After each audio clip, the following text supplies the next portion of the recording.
Hello folks, welcome back to our recorded lectures for HI121. This is the Phantom Dynasties, the origins of China. And just as a note, this should probably be listened to prior to the lecture on the Xiongnu, simply to keep things in chronological order. So today, we are going to be taking a look at what is technically known as ancient China, which is to say China before 221 BCE. 221 BCE is, of course, the beginning of the Qin dynasty, and that is where most historians start talking about imperial China. We will be looking in a later lecture in more detail at the Qin and Han dynasties. It's hard to point at them and say they're not part of global antiquity. That they are excluded from ancient China is part of the traditional historiography. What we want to do today is to understand why studying ancient China is so difficult. How the traditional narrative of Chinese history is constructed and why we as modern historians have to be critical in our dealings with it. China is a particularly good example of how traditional narratives are both built and questioned. All right, so some challenges having to do with Chinese prehistory. Like so many other states in the ancient world, the actual origins of the Chinese state are obscured by the overlap of myth, legend, and possible history. In this case, our take on it is also heavily influenced by the tug-of-war between Eurocentric scholars and Chinese-centric or Sino-centric scholars. Do not ever think that politics influence only recorded history. We've already touched on this in a few other cases, but yeah, when you get into issues of migration, politics can play an enormous role in scholarly debate. Who was there first tends to be kind of a contentious point in some areas of the world. Now, the first verifiably historical dynasty is the Shang dynasty from about 1600 to 1046 BCE, and we will talk about them in a little while.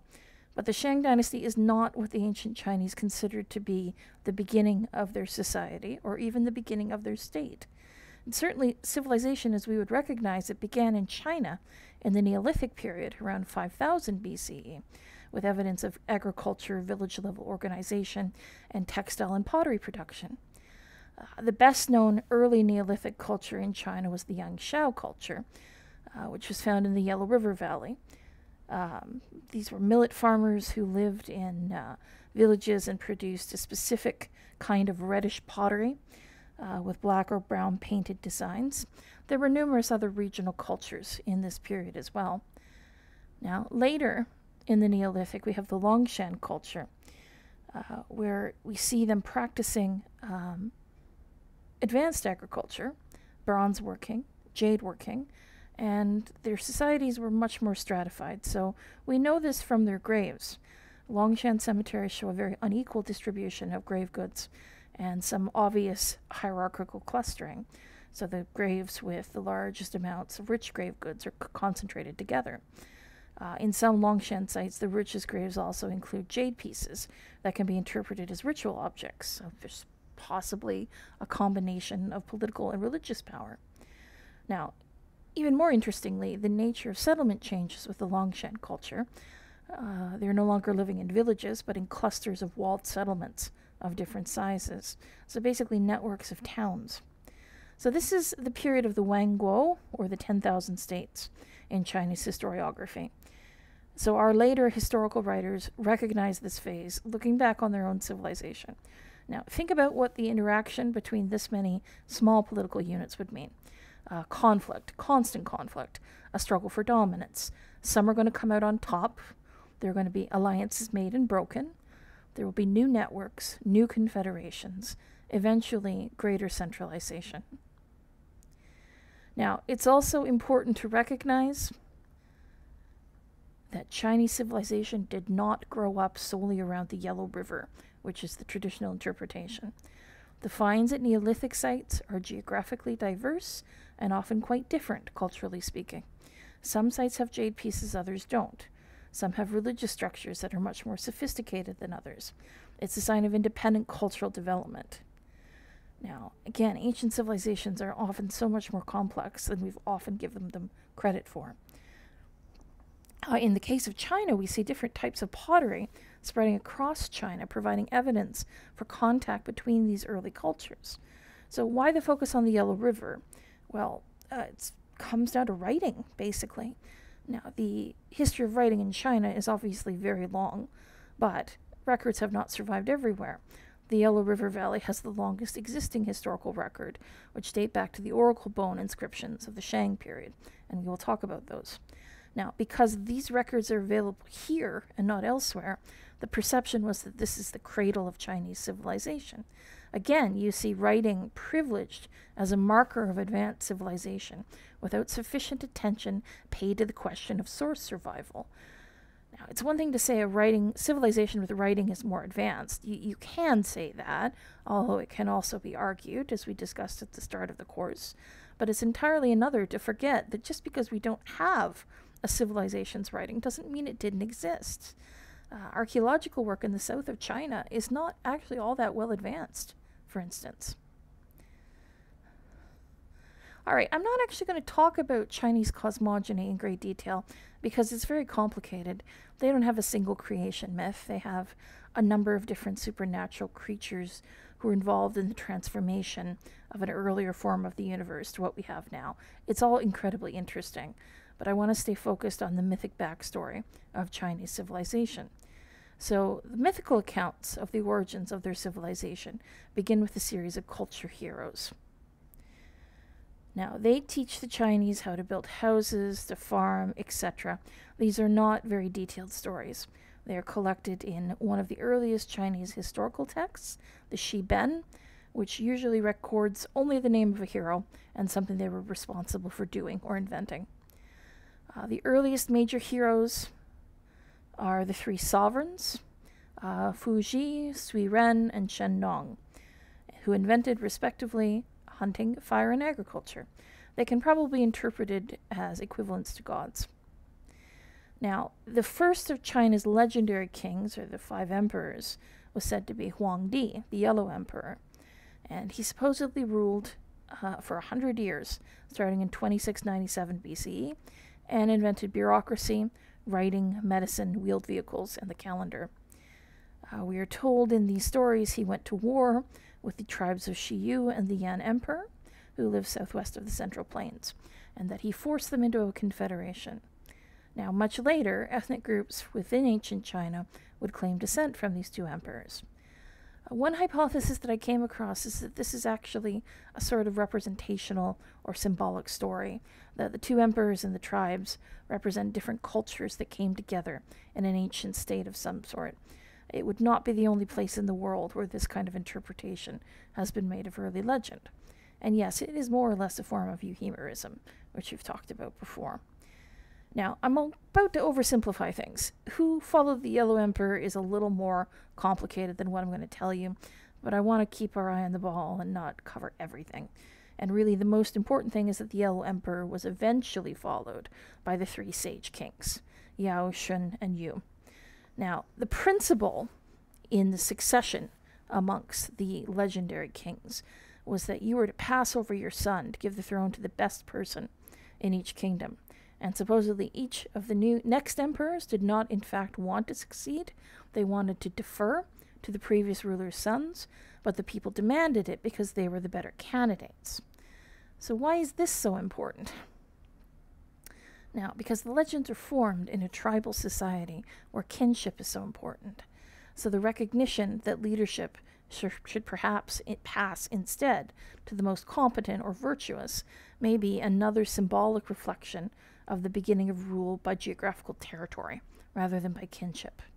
So Yu in particular is interesting. He supposedly controlled the flooding of the Yellow River by channeling the water to the sea.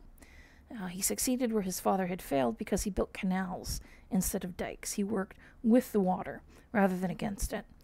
Now, were they modifying their landscape that early? It's hard to say because there's no direct evidence.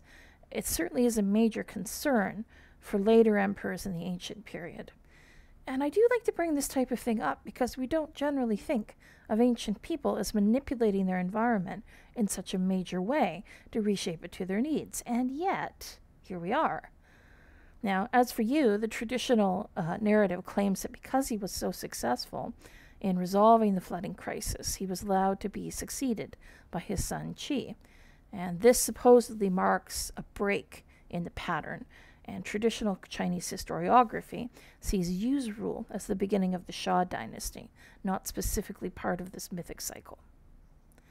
All right, so the Shang. Traditionally, this dynasty was said to have reigned from 2070 to 1600 BCE. They are not the only early dynasty out there, of course. As I just mentioned, Chinese historiography recognized this as a period of 10,000 states. Until about the 1920s, however, the Shang were still depicted, more often than not, as the beginning of Chinese history. But at that point, Chinese historians who had actually studied Western historiographical traditions began to question the traditional view. They argued that even Yu was mythical. Now, does this mean that the dynasty itself is mythical, or that we don't have direct sources for it? Difficult to say. We didn't have direct sources for the Shang, the next dynasty, until the oracle bones were discovered. The same sources that give us their dynastic history give us the Shang's dynastic history as well. So it's hard to come to a conclusion about that. Now, I'm going to say, as somebody who has taught about similar problems in history in many different regions, this is a pretty common issue. Any royal genealogy from the ancient or even the early medieval period is almost certainly going to have a point that marks a dividing line between legendary kings and real kings.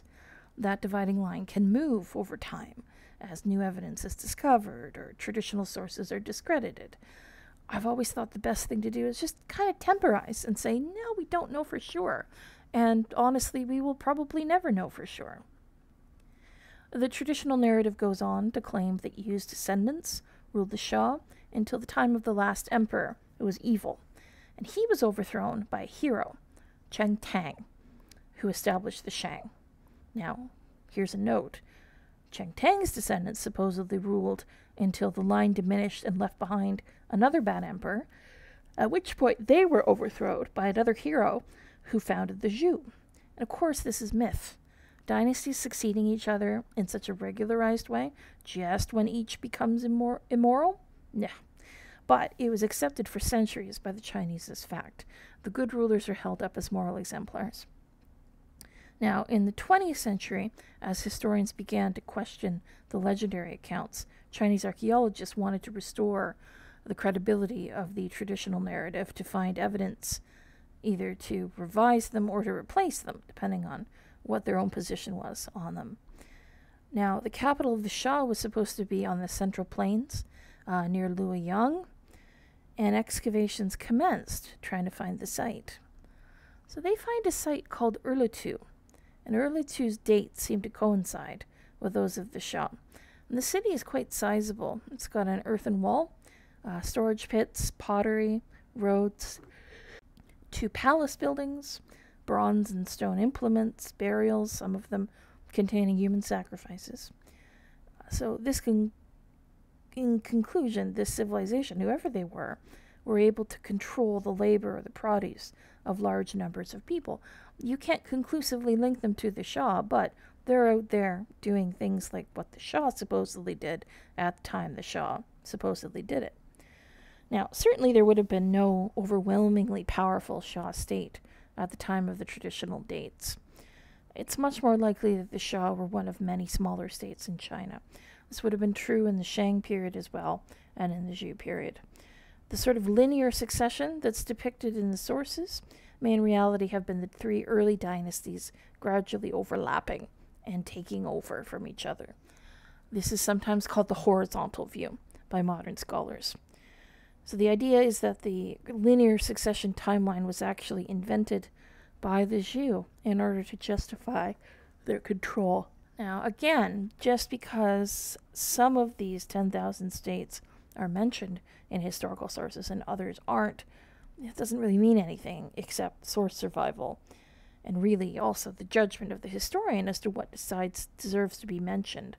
Now, 5,000 years from now, historians might have read a great deal about the United States, but were they going to be as concerned about Canada, really, when it comes down to it?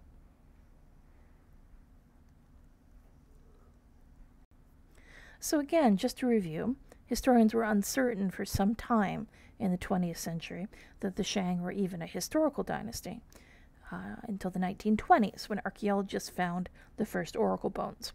And these are the earliest historical records we have for a Chinese dynasty. Now keep in mind this was a pretty significant find.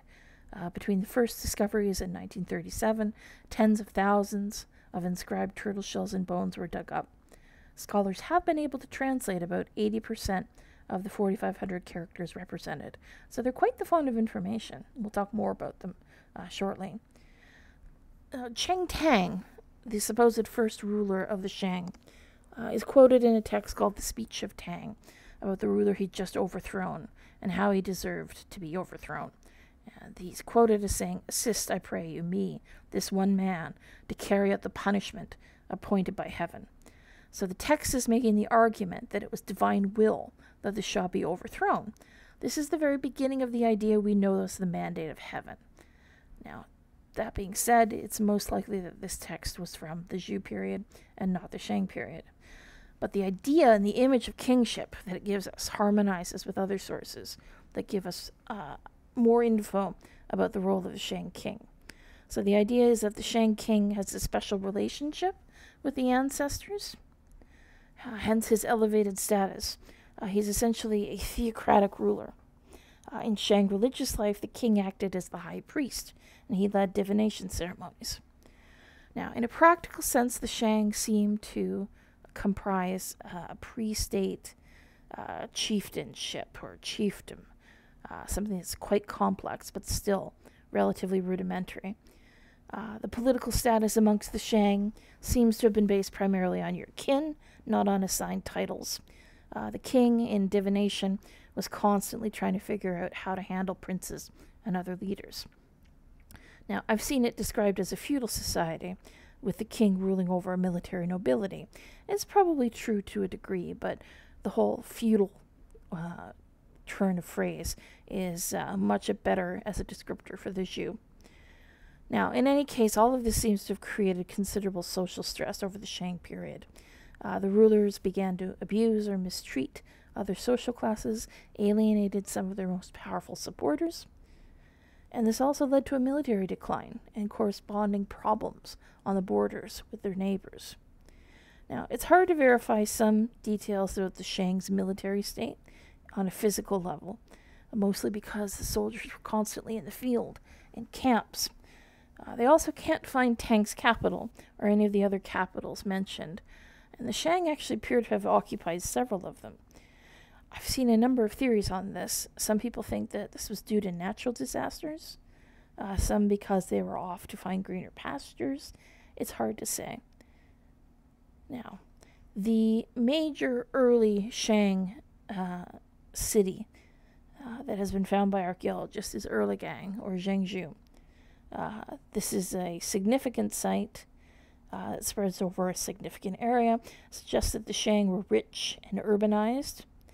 Zhengzhou in particular has a large city wall, 7.2 kilometers in its periphery, believe it or not. Now, their final capital, we think, was at Anyang, which has some very impressive archaeological finds.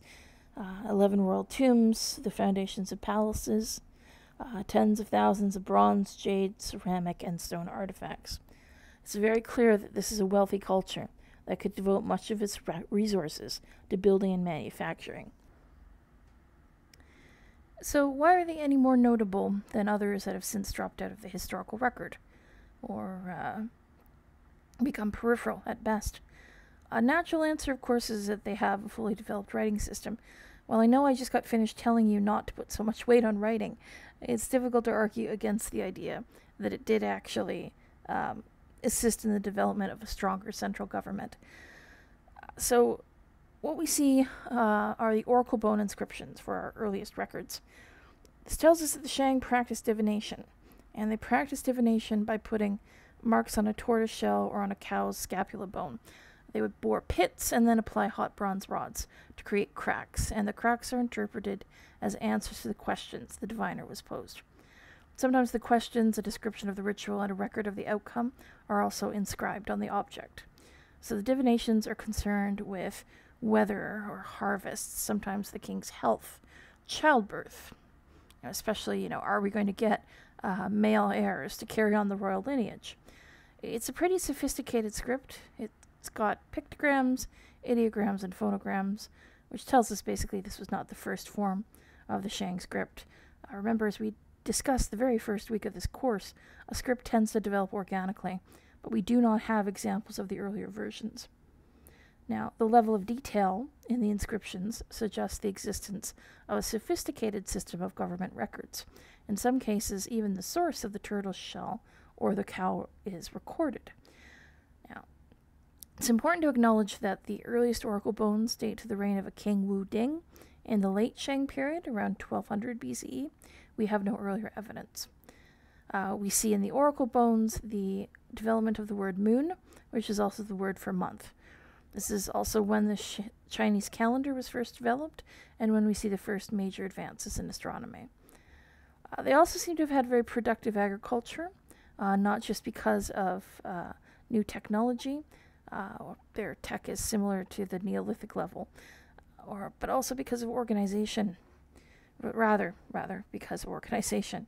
So the king owned the land and controlled royal labor gangs that worked the land, and this served as the basis of the king's income. They also seem to have opened up more low-lying areas for cultivation by draining the fields, which is something that's discussed in the oracle bones. Their cities had monumental architecture, with palaces and religious buildings. They tended to be surrounded by networks of villages, of farmers and artisans. Their bronze vessels were heavily decorated and sometimes very large. They tended to be very, very weighty, as I said. Some of them were as much as 1,900 pounds, oftentimes in geometric or animal motifs. This could include mythical animals, including the dragon, which in this case is a water spirit and a symbol of fertility, and the Tao Ti, a mask with no horns, no lower jaw, and no body. Some sort of symbol perhaps for Shang rulers, or perhaps shamanistic in nature. Their tombs were very interesting. As an example, we have the tomb of Fu Hao, or Lady Fu, who was a consort of Wu Ding. She actually led military campaigns, managed a large estate, and ran rituals. Now, her coffin is placed in a square wooden building at the bottom of a 25-foot deep pit. She is accompanied by 17 sacrificial human victims and some sacrificed dogs. There are many grave goods included in her burial, objects that are made out of bone, marble, turquoise, jade. She has weapons, she has tools, she has bronze vessels. And also 7,000 sea snail shells were included. Now, Lady Fu's tomb is fairly modest. Others are much larger and more complex. Sacrifices were key to Shang burial rites. Sometimes these included your relatives or dependents, your personal servants, sometimes prisoners of war. This could include some fairly complicated placement of their corpses within or around the tomb. You could have sacrificial victims buried within the chambers as guards.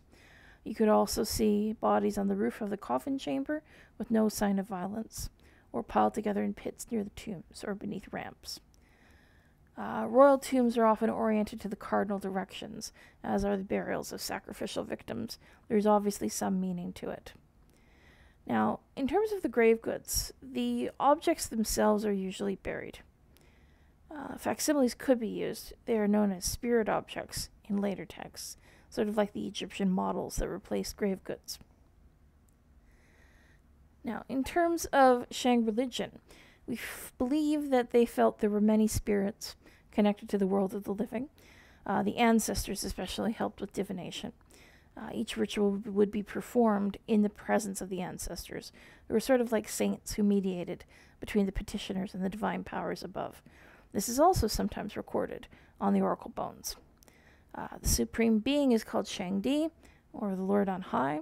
He is not sacrificed to because he was so distant, but he could control the spirits of rain, thunder, wind, and punish or bless the dynasty as he saw fit.